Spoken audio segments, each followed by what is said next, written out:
America 2025. The deportation wave and a full-blown immigration crisis. The borders are tightening, laws are breaking down.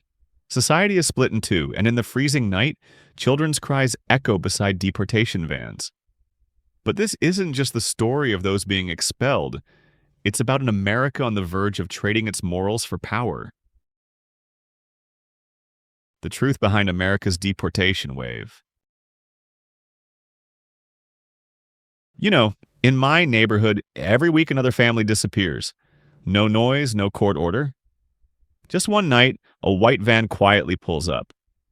And by morning, that apartment is empty. That's not a movie scene.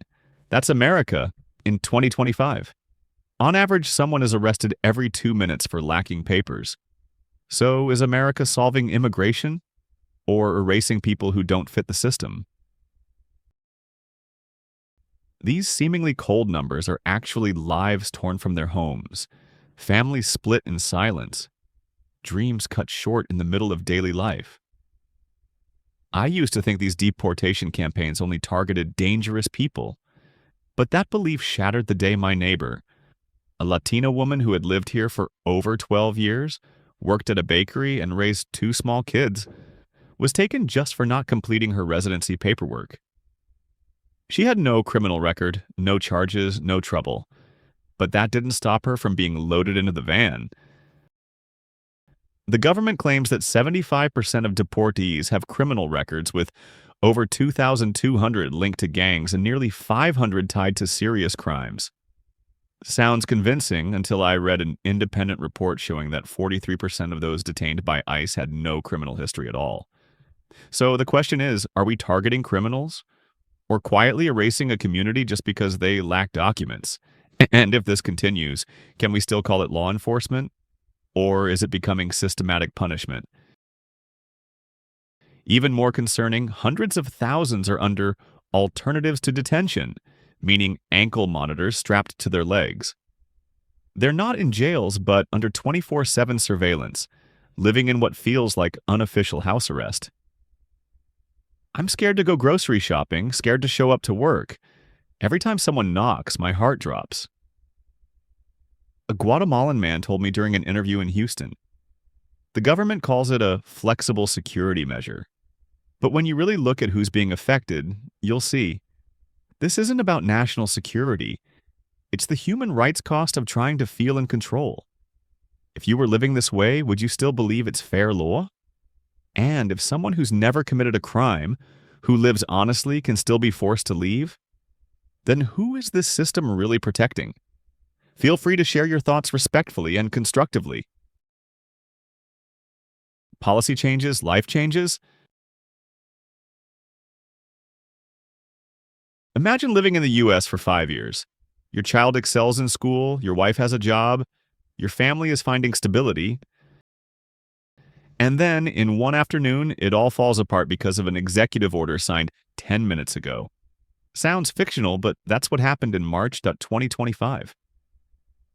The government needed only a signature, a single announcement, and hundreds of thousands of immigrants from Cuba, Haiti, Nicaragua, and Venezuela, who had been granted humanitarian parole, suddenly became unlawful stayers. No warning, no time to prepare. Just one cold line. The Parole in Place program has ended for national interest. I was at the immigration office in Florida that day. A Haitian man stood frozen at the door, holding his rejected file with trembling hands. He sighed, "I don't know what to tell my kid anymore." And I didn't know what to say either. It didn't stop there. The U.S. Refugee Admissions Program, USRIP, was frozen for 90 days.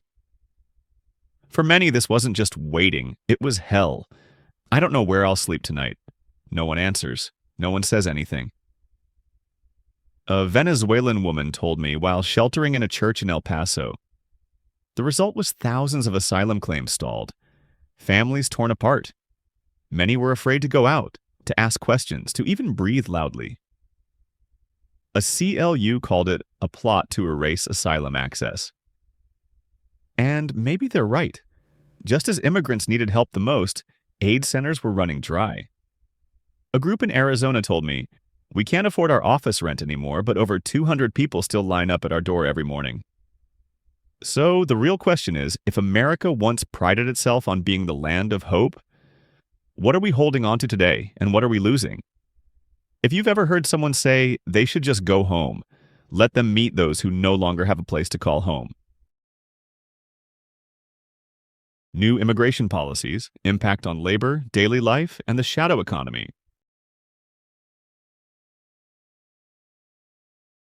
It's not just the deported who are affected. New immigration policies are spreading fear throughout communities. Since ICE was granted broader powers even in sensitive areas like schools, many legal immigrant parents chose to keep their children home. In cities like Denver, New York, and Los Angeles, school absenteeism spiked in April and May. Not due to illness, but fear. At the same time, hotlines of immigrant support organizations were overwhelmed. In Massachusetts, over 500 calls were logged in a single week, mostly from workers afraid of being detained while working or from families unsure where their loved ones were being held. The impact didn't stop at society, and it's shaking the silent economy that America has relied on for years. In California, many farms lost up to 40% of their workers due to ICE-related fears. The result? Hundreds of tons of produce left to rot in fields. In construction, labor shortages delayed major projects and pushed costs up by millions. And that's just the surface. This is no longer a standalone policy. It's a shockwave shaking an entire system, from classrooms, farms, and job sites to the dinner tables that rely daily on immigrant labor.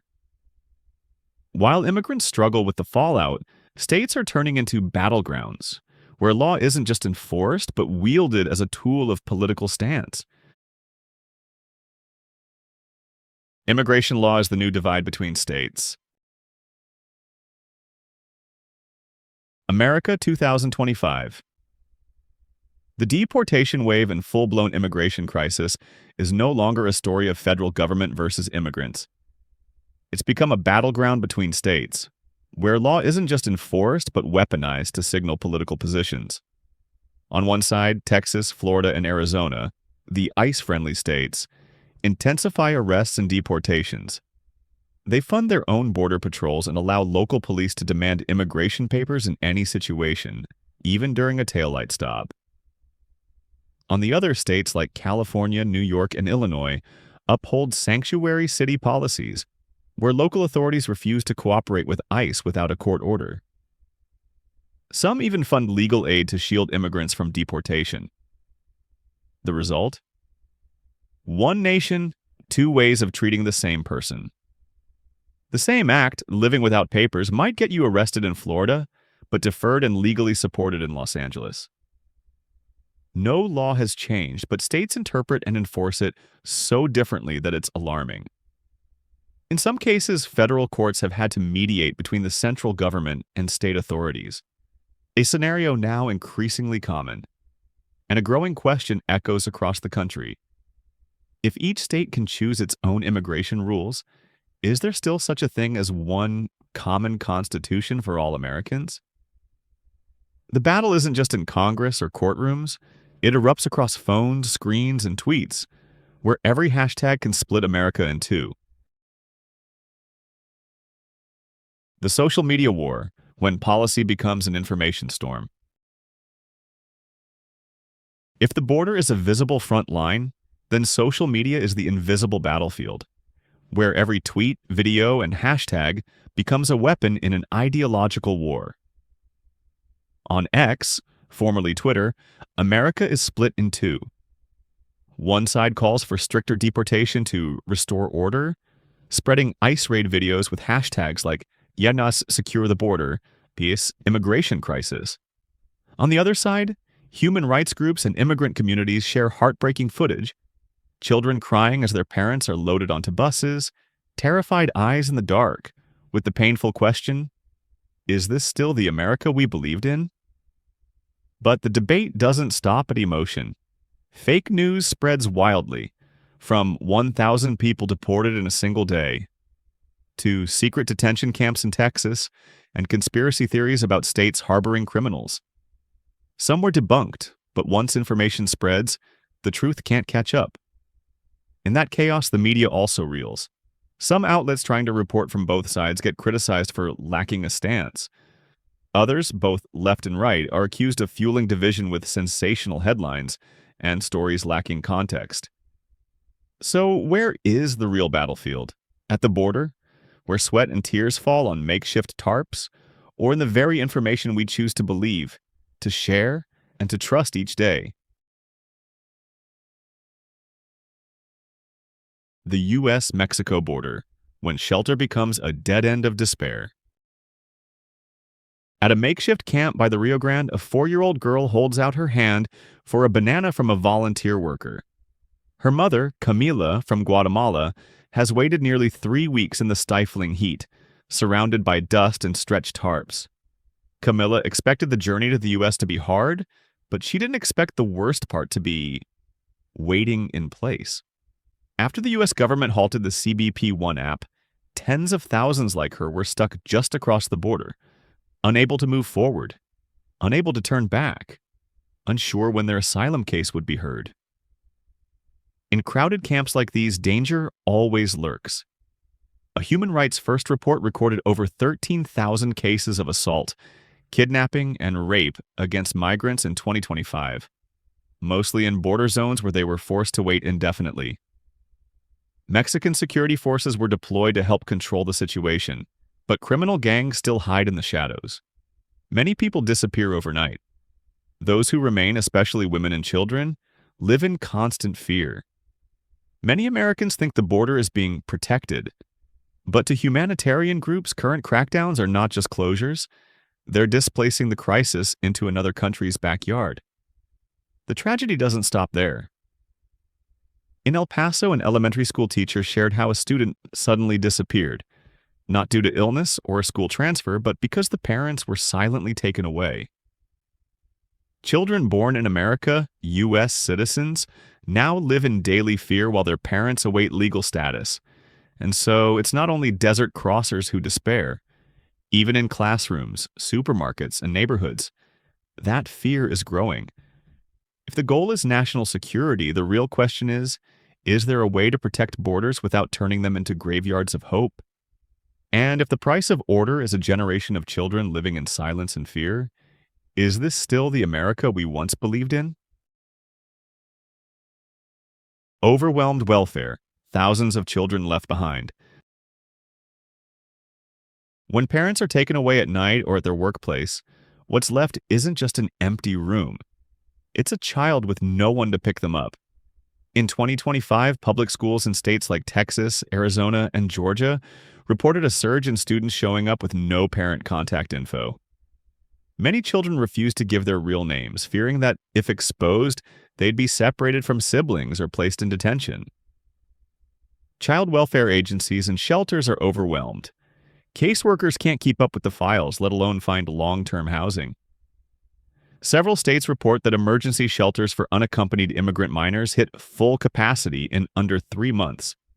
These children, who've only known America as home, now live with instability and fear, not knowing where they'll be tomorrow. Some no longer remember their countries of origin, don't speak the native language, but are still told they don't belong here. We are creating a rootless generation, children living in the shadows of political decisions they had no part in, yet bearing the heaviest burden. When the most vulnerable are no longer protected, society turns to its last resort, the law, and that's when the lawsuits begin to erupt. A legal showdown is taking shape in America. When policies become extreme and fear seeps into every corner, the law is often the last thing people can hold on to.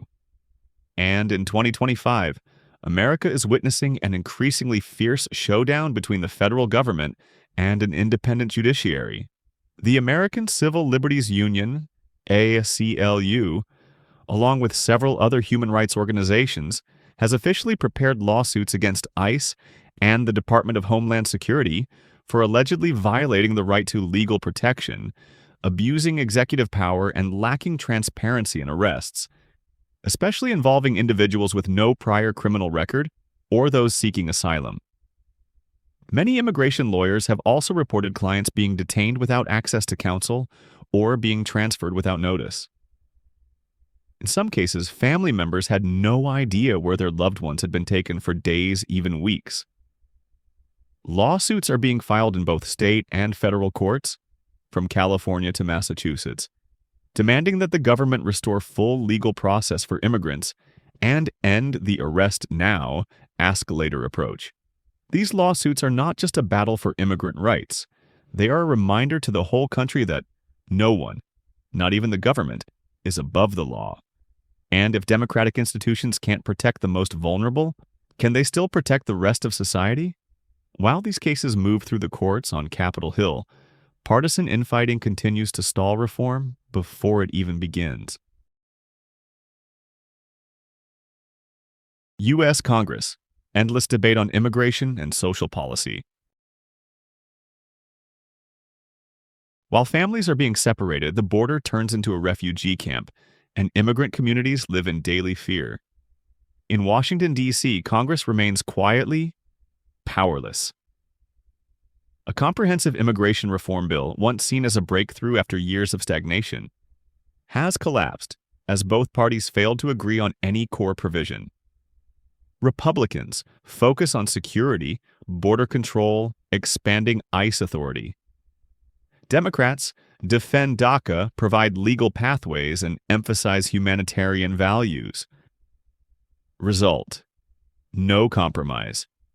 The bill collapsed during the very first negotiation round. Outside of Congress, public outrage rises. Latin lawmakers are fiercely critical, claiming the administration is using immigrants as political pawns. Some compare the current situation to a legal purge, justified by law but at the cost of the values America once took pride in. And once again, the question resurfaces. Does America still have a way out? Or is it trapping itself in a never-ending political spiral where every solution is strangled by division? Amid the deportation crisis, what is the way forward for America? After all the debates, fears, and dividing lines across the country, one big question still hangs in the air. Can America protect the law without losing the humanity that once defined its values? Many experts, civil organizations, and bipartisan lawmakers have proposed paths forward, not to ease public opinion, but to find truly sustainable solutions. First, comprehensive immigration reform. Combining strict border control with a path to legalization for long-term residents who have families, contribute, and have no criminal record. Second, transparency in ICE and DHS operations. Publishing arrest data, deportation reasons, access to legal counsel, and detention conditions. This is the foundation of public trust, not just a legal requirement. Third, instead of pouring billions into overcrowded detention centers, America could invest in education, job training, and legal aid. When people are given a chance to integrate, they have the potential to contribute because no one wants to live illegally if given a choice. International models prove this works. Canada, tight border control paired with clear integration policies. Germany, long-term support helped Syrian refugees quickly become legal workers. Australia, combines enforcement with cultural centers, training, job counseling. The Netherlands, mandatory social orientation courses, helping immigrants understand the law and shared values. Fourth, Congress and the courts need stronger oversight of the executive branch.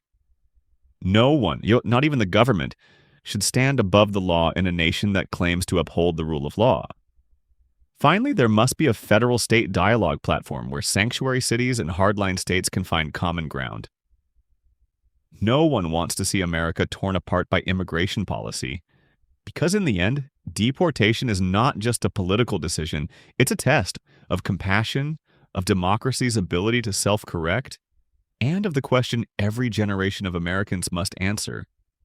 Are we defending a border or building a wall within our hearts?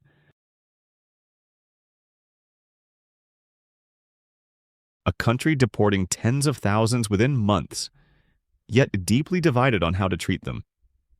The 2025 immigration crisis is not just a legal issue, but a test of America's identity. Are we upholding the law or losing our humanity? America 2025, the deportation wave and full-blown immigration crisis, is no longer a headline, but the reality thousands of families face each day. What do you think America is protecting? And what is it losing? This video aims to provide neutral information, not promote or represent any political view. If you find this content important, please leave a comment and subscribe, because every share is a voice for the untold truth.